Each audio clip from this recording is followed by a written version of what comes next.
Je suis, entre guillemets, fils de quelqu'un qui a été une autorité dans ce pays, parfait ici. Et c'était un policier. Je peux vous rassurer que beaucoup ne savent pas ce que leurs ouailles font. Au point où j'étais une fois à Garoua et là-bas, quelques éléments des essirs avaient giflé un jeune homme qu'on a pris dans la rue. Et comme moi je suis pas violent par nature, j'ai sursauté de voir une telle gifle. Quand il est rentré tard, je suis allé le voir en haut, je lui ai dit, le père, mais les gars des essais ici, est-ce qu'on peut gifler quelqu'un comme ça? Il a souri, il est resté tranquille. Et puis il m'a dit, ok, j'ai compris. Et le matin, quand j'ai guetté par le haut, quand il est descendu, j'ai entendu comment il sermonnait ces gens. Vous voyez, donc parfois eux-mêmes ne savent pas ce que leurs ouailles, ce que leurs sous-fifres font. Et c'est la dénonciation du jour, une affaire exclusive de Bernard Doubasson. Parfait, ici, aujourd'hui, on dénonce un trafic d'influence de trop. Alors, les faits se déroulent dans un village non loin de Yaoundé. Il y a dans ce petit village un monsieur qui sème la terreur. Et donc, il y a quelques mois, un jeune homme du village est allé parce qu'il y avait des obsèques pour travailler. Et il y est allé, le monsieur qui sème la terreur a arraché son téléphone et il l'a battu. Il est allé se plaindre chez ses grands frères, on lui a dit, bon, essaie de laisser. La semaine d'après, quand il y avait enterrement, le monsieur qui sème la terreur lui a dit, je ne veux pas te voir ici, même pour le travail. Il lui a dit, moi je suis venu travailler pour avoir quelque chose.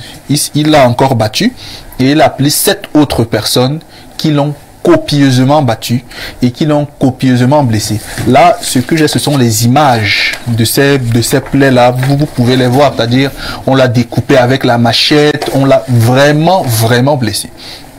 Les images sont presque insoutenables. Non, les images sont atroces, vous imaginez bien.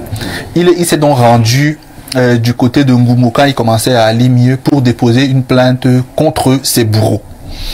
Et là-bas, l'affaire a commencé à être torpillée par les éléments de la brigade. Et on lui a dit que le monsieur qui sème la terreur, apparemment, est le chauffeur du secrétaire général d'une très haute institution de la République.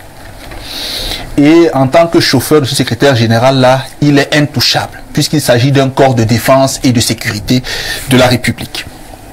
Vous voyez, le secrétaire général. Il est le chauffeur du SG.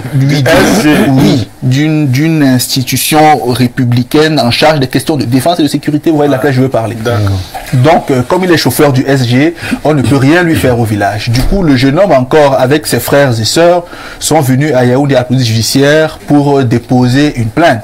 Et là-bas également, on lui a fait comprendre que bon, la personne que tu accuses ici, en fait, on comprend, mais c'est quelqu'un qui est le chauffeur de tel, donc c'est très compliqué. Du coup, il se demande si dans ce pays on devrait vivre comme ça. Si les gens devraient l'arrêter, le bastonner à 6 ou à 7, sans qu'il ait même des moyens de saisir la police, éventuellement la justice, pour qu'on lui rende éventuellement justice. Donc c'est un monsieur qui souffre atrocement dans sa chair, qui est blessé. Si vous le voyez, vraiment, il est complètement amoché.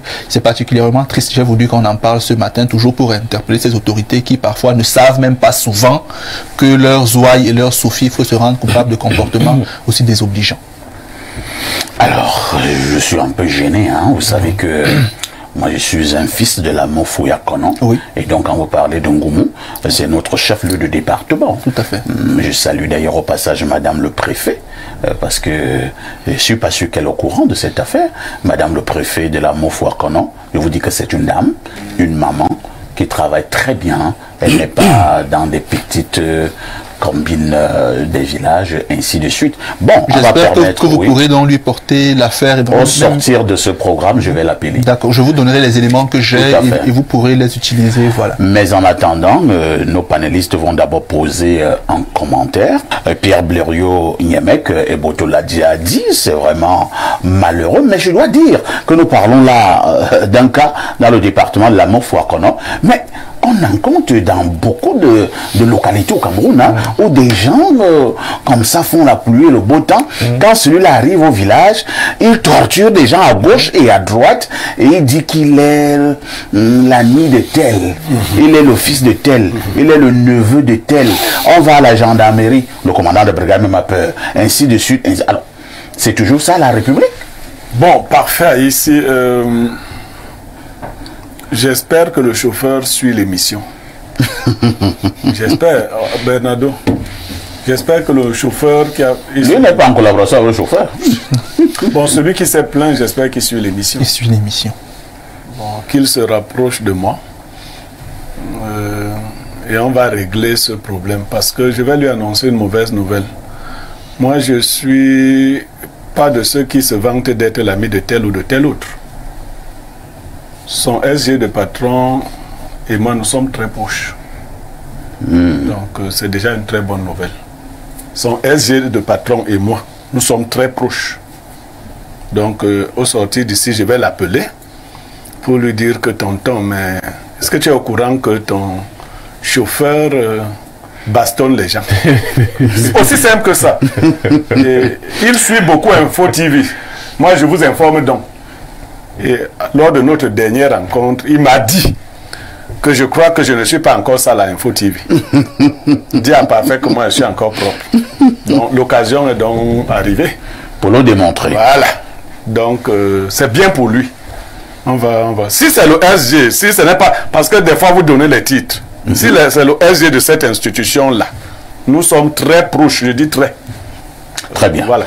Et nous n'utilisons pas ce genre de subterfuge pour déranger les gens. Je dis souvent à certains grands, ne donnez pas des choses saintes aux chiens. Les gens qui s'approchent de vous, qui sont autour de vous, ne leur donnez pas le pouvoir d'agir en vos noms et titres. Parce que très peu savent en user. Tout à fait.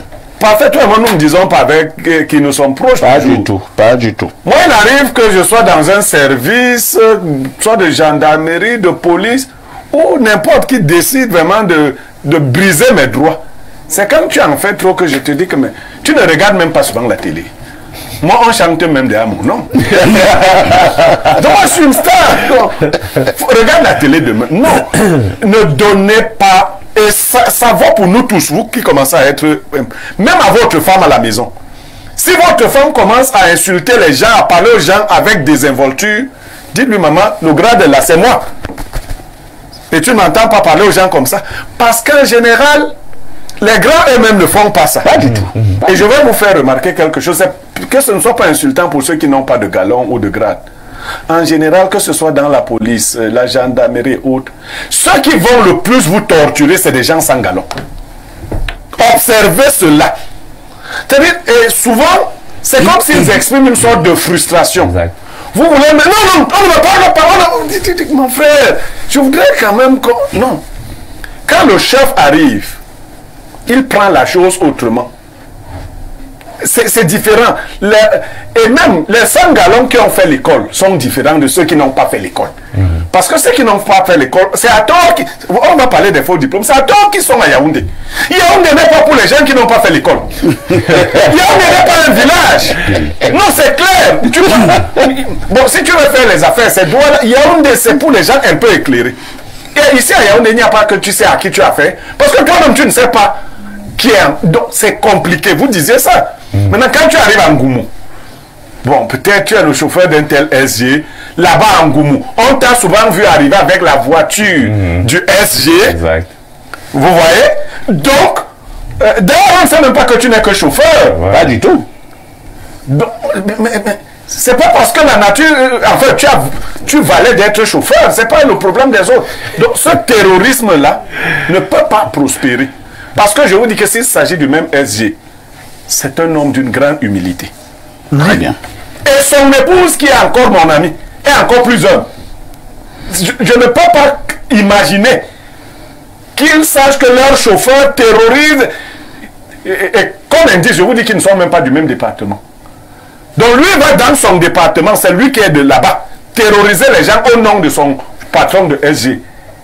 Vous voyez souvent ça avec les CA là, non? On va résoudre son problème. Il ne va plus terroriser les gens. Merci Blériot d'en prendre l'engagement.